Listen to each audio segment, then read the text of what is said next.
Hello নমস্কার বন্ধুরা, সকালে কেমন আছো? আশা করি খুব ভালো আছো, আর আমিও খুব ভালো আছি। তো চলুন আমার ভিডিও শুরু করা যাক।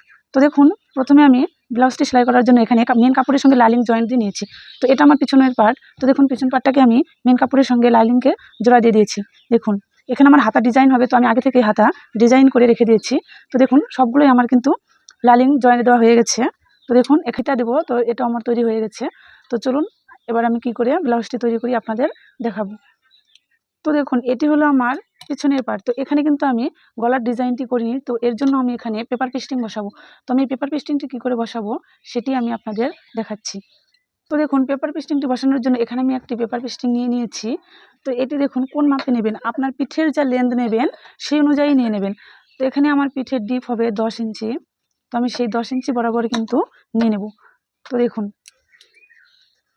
এখানে আমার ঝুল মানে পিঠের যে ঝুল আপনার আমি বুঝিয়ে দিচ্ছি, এটা আমার পিঠ।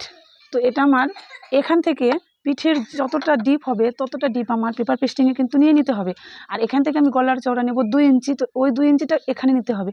আর এখান থেকে যদি আপনি 3 ইঞ্চি 3.5 ইঞ্চি পিঠের চওড়া নেন, মানে গলাটা একটু খেলানো হওয়ার জন্য, সেটাও কিন্তু পেপার পেস্টিংয়ে নিতে হবে। তো দেখুন আমি কি করে নিচ্ছি। তো এখানে আমি রাখবো 10 ইঞ্চি। তো দেখুন, এখানে আমি 10 ইঞ্চিতে দাগ দিয়ে দিলাম, 10 ইঞ্চিতে দাগ দিয়ে দিলাম। তো এখান থেকে আমি 2 ইঞ্চি গলার চওড়া নিয়ে নেব, দাগ দিয়ে দিলাম। এখানে আমি 3.5 ইঞ্চি পিঠের চওড়া নিয়ে নেব। আমার কাস্টমার বলেছে একটু গলাটা চওড়া করে দিতে, তার জন্য। তো এই দাগটিকে আমি সমান করে টেনে নিলাম। এবার নিচে কিন্তু আপনারা মোটামুটি 1 ইঞ্চি বাড়তি রাখতে হবে, এটা না রাখলে কিন্তু আপনার এই শেপটা আসবে না। তো 1 ইঞ্চির বেশি রাখলেও কোনো ভয় নেই, কিন্তু 1 ইঞ্চি বেশি কিন্তু রাখতেই হবে। তো দেখুন, এই দাগ আর এই দাগটিকে মিলিয়ে দেবো। দেখুন আমি মিলিয়ে দিলাম। এরপরে যে আপনি গলার মানে যে ডিজাইনটা করব সেটি এখানে এঁকে নিতে হবে। তো দেখুন, আমি এইভাবে এটাকে এঁকে নিলাম, করে নিলাম। এরপর আপনাদের যেটা করতে হবে সেটা হলো এখান থেকে মোটামুটি 1 ইঞ্চি করে, দেখুন 1 ইঞ্চি করে দাগ দিয়ে দেবেন। দেখুন 1 ইঞ্চি করে দাগ দিয়ে দিলাম। এটা ঘুরিয়ে ঘুরিয়ে 1 ইঞ্চি দাগ আপনারা দিয়ে দেবেন। তো দেখুন, তবেই কিন্তু আমার গলার শেপটি ভালো আসবে। দেখুন, এরপরে এই দাগটিকে মিলিয়ে দিতে হবে, এই দাগগুলোকে বরাবর মিলিয়ে দিতে হবে। তো দেখুন আমি মিলিয়ে দিলাম। দেখুন, মিলিয়ে দেওয়ার পর এটিকে আমার কেটে নিতে হবে। তো দেখুন এইভাবে আমি কেটে নিচ্ছি।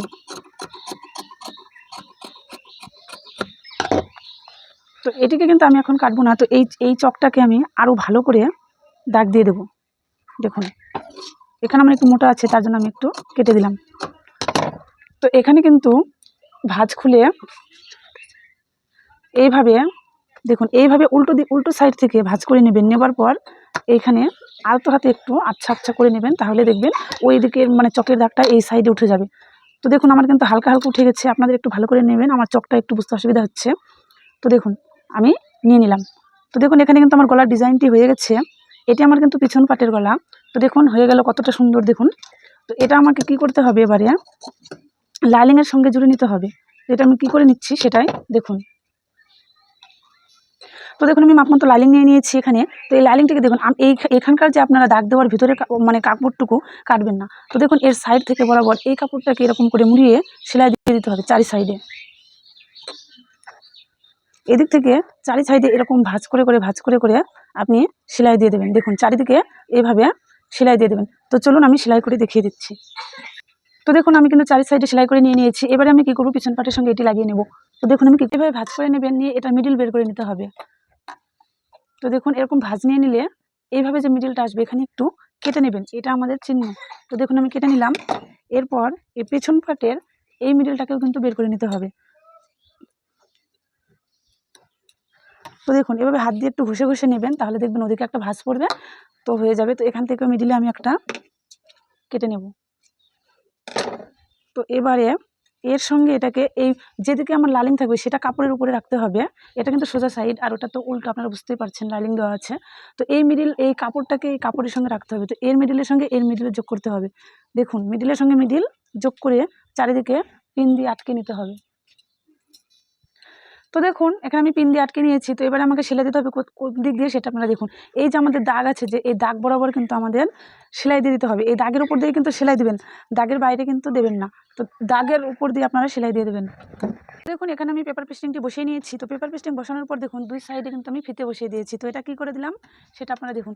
উপর থেকে মাপ নিয়ে নিলাম 3.5 ইঞ্চি। তো আমি 3.5 ইঞ্চিতে ফিতা দুটো বসিয়ে দিয়েছি, কারণ এটা 3 ইঞ্চি নিচে দিলে পারফেক্ট হয়। তো আমার 1/2 ইঞ্চি উপরে সেলাই চলে যাবে, তার জন্য দুই সাইডে আমি 3.5 ইঞ্চিতে ফিতেগুলো দিয়ে দিয়েছি। তো এবার দেখুন এই গলাটা আমি 2 সুত বরাবর কাপড় রেখে কেটে দেবো। তো দেখুন আমি কেটে নিয়েছি। এবারে এই যে আমাদের যে 2 সুত করে কাপড়গুলো আছে, এখানে আপনারা একটু হালকা হালকা করে কেটে নেবেন, তাহলে উল্টিয়ে দিলে কিন্তু আপনাদের ভালো হবে। তো এরকম করে একটু একটু করে কেটে দেবেন, খুব বেশি না কিন্তু, যাতে দেখবেন সুতোটা কেটে না যায় সেই পরিমাণ মতো আপনারা কেটে নেবেন। তো দেখুন আমি 2 সুত করে 4 সাইড দিয়ে কেটে নিয়েছি। এবারে আমি এটাকে উল্টিয়ে ওই সাইডে নিয়ে যাব। তো দেখুন কিভাবে আমি উল্টিয়ে নিচ্ছি।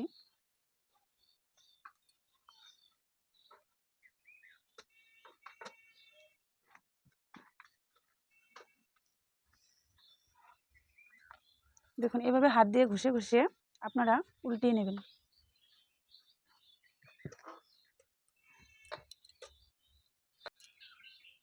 দেখুন হাত দিয়ে ঘষে নেওয়ার পর এই উপর দিয়ে আপনারা চাপ সেলাই দিয়ে দেবেন। তো আমি দেখুন এখন চাপ সেলাই দিয়ে দেবো। তো দেখুন আমি এইভাবে ধরে ধরে সেলাই দিয়ে দিচ্ছি।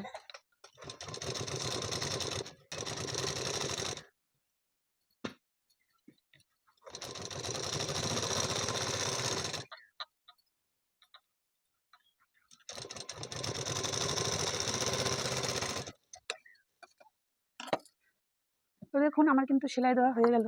দেখুন পিঠের ডিজাইনটা কিন্তু আমাদের হয়ে গেছে। দেখুন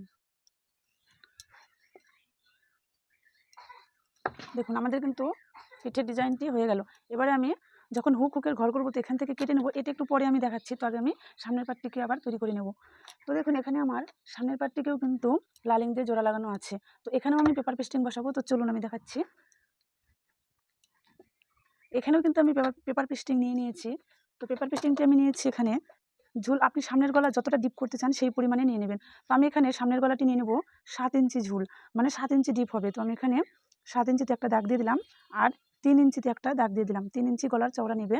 তো দেখুন এখান থেকেও কিন্তু আমাকে 7 ইঞ্চি মিলিয়ে দিতে হবে। তো দেখুন মিলিয়ে দিলাম, এরপর এই দাগ থেকে সমান করে টেনে নিলাম। তো এখানে কত নেব, এখানে আমি পিছন পাটে 2 ইঞ্চি চওড়া নিয়েছি। তো এইখানেও আমি 2 ইঞ্চি নিয়ে নিলাম। নেওয়ার পর এই দাগটিকে সমান করে টেনে দিলাম। তো দেখুন এটিকেও আমি এইভাবে রাউন্ড করে মিলিয়ে দেব। দেখুন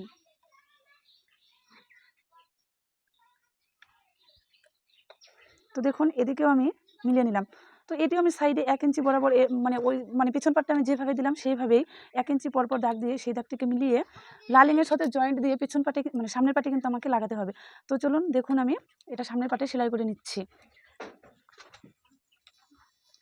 তো দেখুন এটা লাইনিংয়ের সঙ্গে জুড়ে নিয়েছি। এবার এটাকেও কিন্তু আমাকে মিডল সাইড বের করতে হবে। তো এই দেখুন এভাবে ভাঁজ করে নিলাম। নেওয়ার পর মিডলে একটা কাটিং করে দিলাম।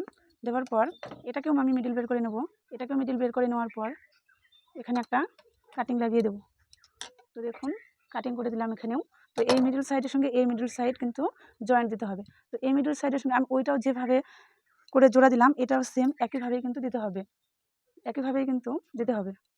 তো দেখুন আমি কিন্তু পিছন পাটে টেকিং দিইনি। তো এখানে কিন্তু আমি আমি এইভাবেই কিন্তু টেকিং দিয়ে থাকি। মিডল থেকে মিডল বরাবর ধরে উপরে 4 ইঞ্চির মতো আমি টেকিং দিয়ে দিই। তো এখানে আমি টেকিং দিই। তো দেখুন সামনের পাটটি জয়েন দেওয়ার জন্য আমি সামনের পাট নিয়ে নিলাম।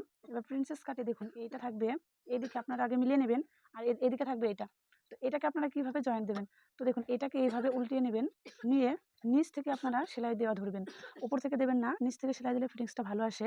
তো নিচ থেকে 2 সুত বরাবর আপনি সেলাই দিয়ে দেবেন, 2 সুত বরাবর সেলাই দিয়ে দেবেন। তো দেখুন এটাকে আমি ধরে আলতো হাতে, আর টানাটানি করবেন না। তো আলতো হাতে আপনারা একটু একটু করে টেনে সেলাই দিয়ে দেবেন। তো দেখুন সেলাই দেওয়ার পর কিন্তু এখানে আমার এমনটা হয়েছে। তো এমনটা হয়েছে দেখুন, একটুও কিন্তু কোনো দিকে বাড়তি হয়নি। এইবারে আমি কি করে থাকি, মানে আমি এটা ডান দিকে সেলাইটা ডান দিকে রেখে এর উপর দিয়ে একটা করে চাপ সেলাই দিয়ে দিই। এটা দিলে কি ব্লাউজের সামনের শেপটা খুব ভালো আসে। তো দেখুন একটি করে সেলাই আমি দিয়ে দিয়েছি। এবার এর গা বরাবর 2 সুত পর পর আমি আরেকটা সেলাই সেলাই দিয়ে দেবো, মানে 2 সুত পরে আরেকটা সেলাই আমি দিয়ে দেবো। তো দেখুন এখানে আমি দুটো করে সেলাই দিয়ে দিয়েছি, দেখুন কতটা সুন্দর হয়েছে। এইদিকেও আমি সেম একই প্রসেসে কিন্তু এদিকটা আমি যেভাবে করে নিলাম এদিকটাও আমি সেই একইভাবে করে নেব। তো দেখুন আমাদের কিন্তু হয়ে গেছে, দুই দিকে জয়েন্ট দেওয়া হয়ে গেছে, দেখুন হয়ে গেছে। এবার আমাকে কি করতে হবে, পিছন পাটের সঙ্গে এখানে জয়েন্ট দিতে হবে। তো এদিকে মোহরা মিলিয়ে নেবেন, পিছন পাটের মোহরা আর সামনের পাটের মোহরা কিন্তু আপনাদের মিলিয়ে নিতে হবে।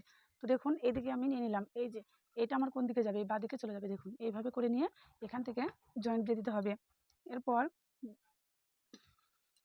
এরপর এদিক থেকে এটা জয়েন্ট দিতে হবে, এরপর এদিক থেকে এটা জয়েন্ট দিতে হবে। তো দুটো আমি জয়েন্ট দিয়ে দেবো। তো দেখুন আমার সামনের পার্টের সঙ্গে পেছন পার্ট থেকে জয়েন্ট দেওয়া হয়ে গেছে। তো দেখুন পেপার পেস্টিং বসানোর ফলে কি হলো, আমার এখন এক্সট্রা করে আর কোনো গলার পট্টি লাগাতে হবে না। তো এই পট্টিটাকে আমি পরে শুধু হাত সেলাই করে নেবো, তাহলে কিন্তু ফিটিংসটা খুব ভালো আসে। তো এবারে আমি হাতা জয়েন্ট দেবো। আমি হাতা জয়েন্ট দেবো এই ভিডিওতে দেখাবো না, কারণ এর আগের ভিডিওতে আমি দেখিয়ে দিয়েছি কীভাবে হাতা জয়েন্ট দিতে হয়। তো এরপরে আবার আমি চেষ্টা করব দেখানোর। তো দেখুন এইখান থেকে আমি তো বলে দিয়েছি, এই মিডিল থেকে হাতার মিডিলটাকে ধরতে হয়, জাস্ট ধরতে হয়। এই হাতার মিডিল থেকে এই মিডিলের সঙ্গে বরাবর জোড়া দিয়ে তারপর দুই সাইডে ডবল সেলাই আপনারা দিয়ে দেবেন, ডবল সেলাই কিন্তু দিতেই হবে। তো এখানে আমার তালপাট কাটিং করতে হবে। আমি কিন্তু হাতার তালপাট আগে কাটিং করি না, যখন আমি জয়েন্ট দিই ব্লাউজটি তখনই কিন্তু আমি হাতা তালপাট কাটিং করি। তো আপনারা এইভাবে ধরে নেবেন, একটু আমি দেখিয়ে দিচ্ছি। এইভাবে ধরার ফলে দেখবেন যে কোন দিকটা আপনাদের সামনে থাকছে, সামনের পার্ট যেটি সেই জায়গায় আপনাদের কিন্তু তালপাট কাটিং করতে হবে।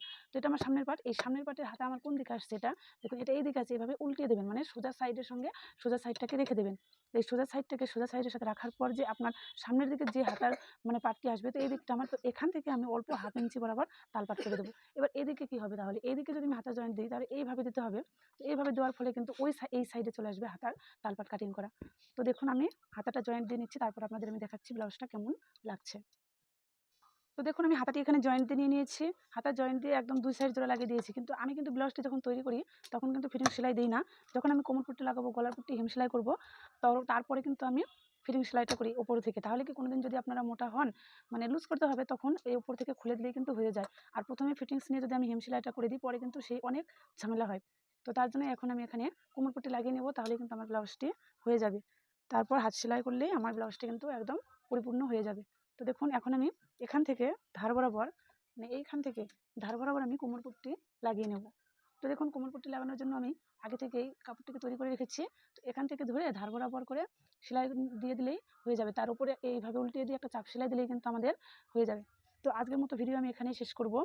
আর আমার ভিডিও যদি আপনাদের ভালো লেগে থাকে তাহলে অবশ্যই আমার চ্যানেলটিকে কিন্তু সাবস্ক্রাইব করতে ভুলবেন না, এবং আপনাদের কোথাও কোনো অসুবিধা হলে অবশ্যই আমাকে কমেন্ট করে জানাবেন, এবং পাশের বেল আইকনটি প্রেস করে রাখবেন, তাহলে আমার ভিডিওটি সবার আগে আপনার কাছে পৌঁছে যাবে। তো চলুন আজকের মতো ভিডিও আমি এখানেই শেষ করব। এরপর চলে আসবো অন্য কোনো নতুন এক ভিডিও নিয়ে। তো চলুন টাটা।